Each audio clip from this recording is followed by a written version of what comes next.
कक्षा 9 इकाई 11 रचना प्रश्नावली 11.1 एक दी किरण के प्रारंभिक बिंदु पर 45 अंश के कोण की रचना कीजिए और कारण से रचना की पुष्टि कीजिए।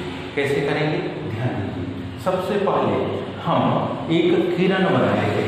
इस किरण को नाम दिया तो हमने बीसी। इस किरण को कहा कि ये हमने कौन सी बीसी किरण खींची। इसके बिंदु पर हम अपने अंश का कोण बनाएगा 45 अंश का कोण बनाने की कोशिश करेंगे। इसके लिए हम शुरुआत से करेंगे। पहला लिखेंगे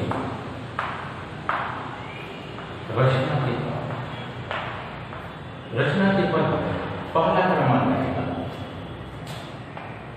बीसी किरण खींची या बनाई लिख सकते हैं। इसके बाद बिंदु बी पर किसी भी माप से कोई भी माप प्रकार की लेकर, कोई भी माप का मतलब बहुत ज्यादा बड़ी नहीं, बहुत ज्यादा बड़ी नहीं, बहुत ज्यादा छोटी नहीं, बल्कि एक सामान्य माप जो माप आप आसानी से बना सके। तो बिंदु बी पर किसी भी माप से हमने चाप बनाया। इसने बीसी को कहीं प्रतिच्छेद किया। इसके लिए अपन ने इसको इस प्रकार से हाईलाइट किया कि जहां पर ये धन का चिन्ह है, इस पॉइंट को हमने कहा कि तो इसी जानकारी को हम लिखेंगे। बी को क्या माना केंद्र, बी को केंद्र मानकर एक चाप बनाया। बी को केंद्र मानकर एक चाप बनाया जो कि बीसी को, जो कि इसको बीसी को बिंदु बी पर प्रतिच्छेद करता है।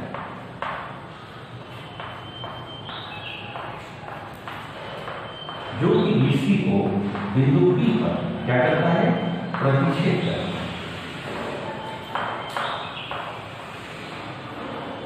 ध्यान दीजिए जिस माप से अभी हमने चाप बनाया है उसमें बिना कोई परिवर्तन किए,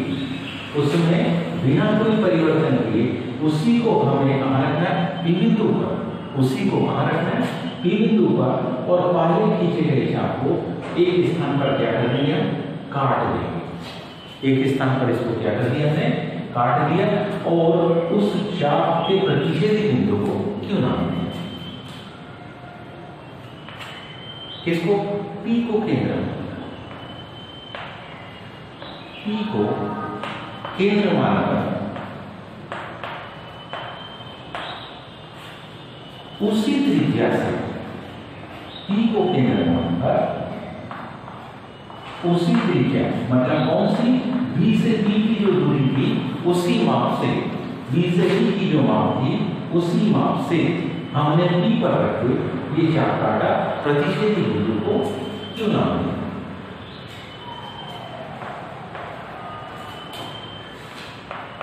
किसको चाप को काटा। वह कौन से बिंदु को प्रतिच्छेदी बिंदु, वह कौन से बिंदु को प्रतिच्छेदी बिंदु को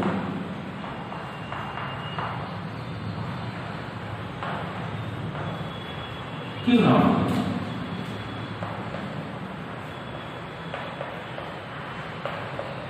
हम में से सब जानते हैं कि यहाँ अब अगर हमने बी से क्यू को मिलाया आगे किरण बढ़ा तो निश्चित है 60 अंश का कोण होगा। हमको 60 अंश का कोण नहीं बल्कि 45 का कोण चाहिए।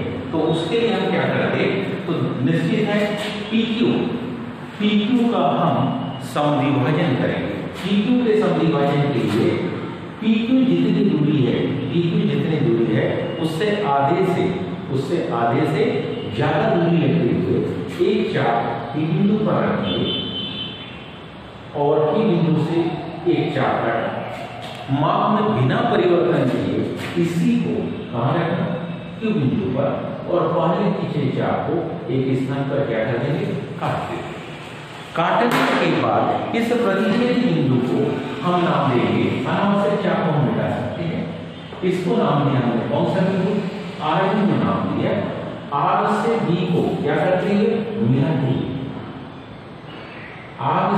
को मिलाते हुए एक सीधी सरल रेखाखंड हम खींचेंगे। इसको किरण भी कह सकते, एक किरण नाम दे सकते हैं। ध्यान दीजिए, ये PQ का आधा है तो 30 अंश का बना, लेकिन हमको कोण 45 का चाहिए, तो निश्चित है अब हम इसने PQ चाप को जहां भी काटा, उस प्रतिच्छेदी बिंदु को, मान लो हम इस प्रतिच्छेदी बिंदु को, ये यहाँ जो प्रतिच्छेदी बिंदु आया, इसको मान लो अपन ने नाम दिया L। LQ का समविभाजन करेंगे, किसका? LQ का। लेकिन इसके बाद जब रचना लिखेंगे कि हमने किया गया था, तो हमने किसका? PQ का समविभाजन, PQ का समद्विभाजक बिंदु R प्राप्त किया, बिंदु R प्राप्त किया। और फिर क्या किया? BR को मिलाने पर, BR को क्या करने पर? मिलाने पर।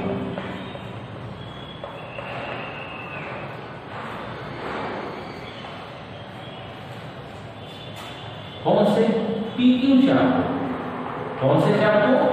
PQ चाप को। ध्यान से देखिए, जब हमने B से R को मिलाते हुए किरण बनाई, तो इसने PQ चाप को L पर प्रतिच्छेद किया। L पर क्या करता है? प्रतिच्छेद करता है।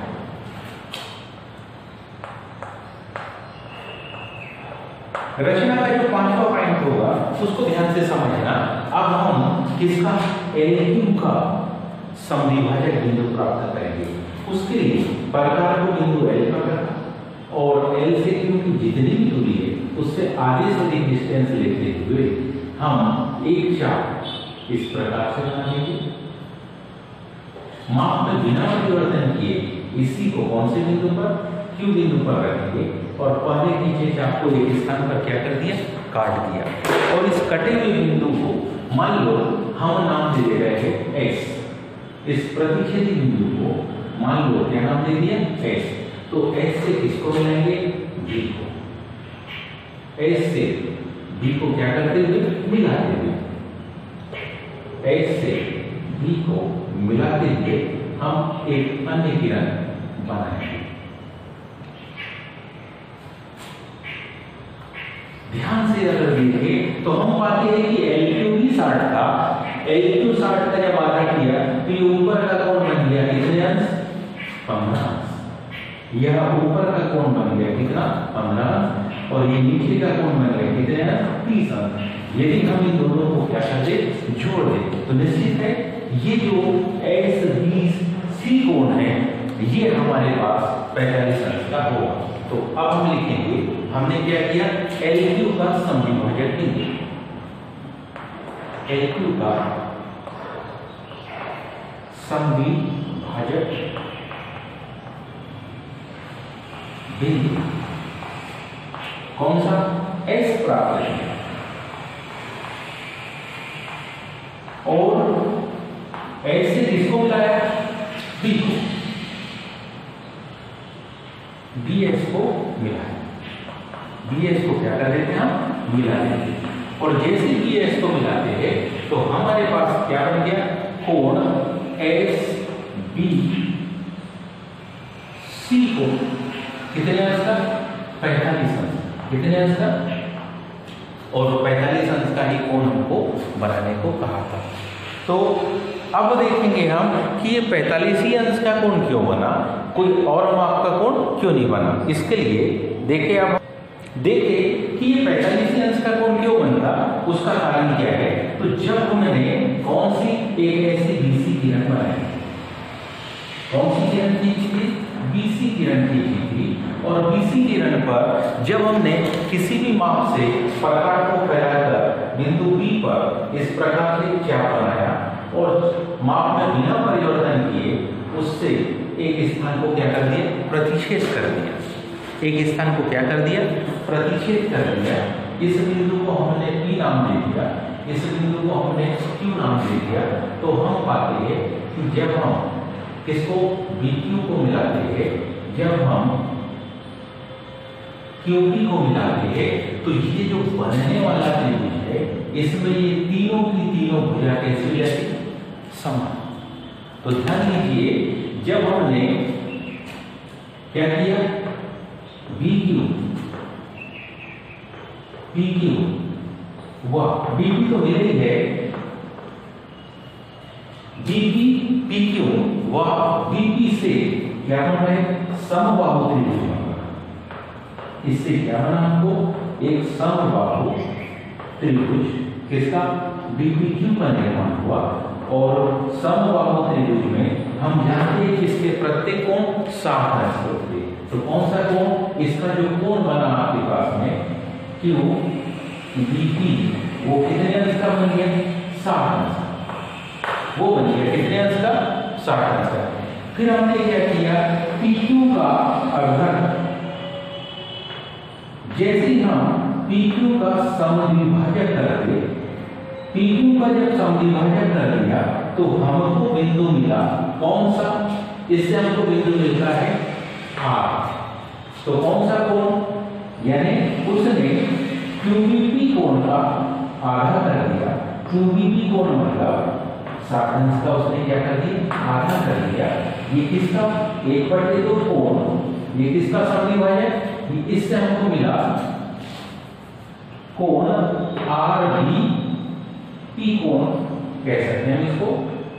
इससे हमको RBP कोण का निर्माण मिला।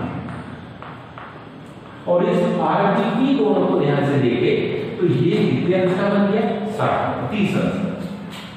PQ कंप्लीट 60 का था, उसका आधा करने पर ये कोण हमको कितने का मिल गया, 30 अंश का। यहां से हमको कितने अंश का कोण मिल गया, 30 अंश का कोण बनाते हुए एक बिंदु हमको R मिला। जहां पर इसने काटा था वो LQ था, क्योंकि कौन सा कोण, QBL, कौन सा कोण, QBL बराबरी से हमारे पास 30 अंश का था। और हमने LQ का समद्विभाजन कर दिया। किसका समद्विभाजन कर दिया, LQ का समद्विभाजन कर दिया। मतलब हमने QBL का भी क्या कर दिया, आधा। जब हमने QBL का आधा कर लिया, मतलब हमने 30 अंश के कोण का पुनः आधा कर दिया, तो वो कितने अंश बचा, 15 अंश। और वो कौन सा कोण, SBR भी 15 होगा, QBS भी 15 होगा। तो हमारे पास ये दोनों कौन कौन से, QBS और कोण SBR, दोनों के दोनों 15-15 अंश के कोण थे। और अब यदि हम SBP को देखें, कौन से कोण को देखें, SBP कोण को देखें, तो इसमें दो कोणों का योग है। एक तो RBP कोण है, एक कौन सा है, RBP कोण है, और दूसरा SBR है। दूसरा SBR है। RBP को ध्यान से देखें तो वो 30 अंश का कोण है, और SBR को देखें तो वो 15 अंश का कोण है। इन दोनों को जोड़ने पर हमको कितना मिलता, 45 अंश। इसीलिए यहाँ 45 का कोण बना। क्यों, क्योंकि पहले हमने समबाहु त्रिभुज का निर्माण करते हैं, उससे प्रत्येक कोण 60 अंश का मिल जाता है। फिर 60 का आधा किया तो 30 मिल गया, फिर ऊपर के 30 का आधा किया, ऊपरी ओर के 30 का आधा किया तो 15 मिल गया। 15 और 30 दोनों को मिला दिया तो वो कितना बन गया, 45। उम्मीद है आप सभी को ये समझ में आया होगा। आज के लिए इतना ही, शेष कल, धन्यवाद।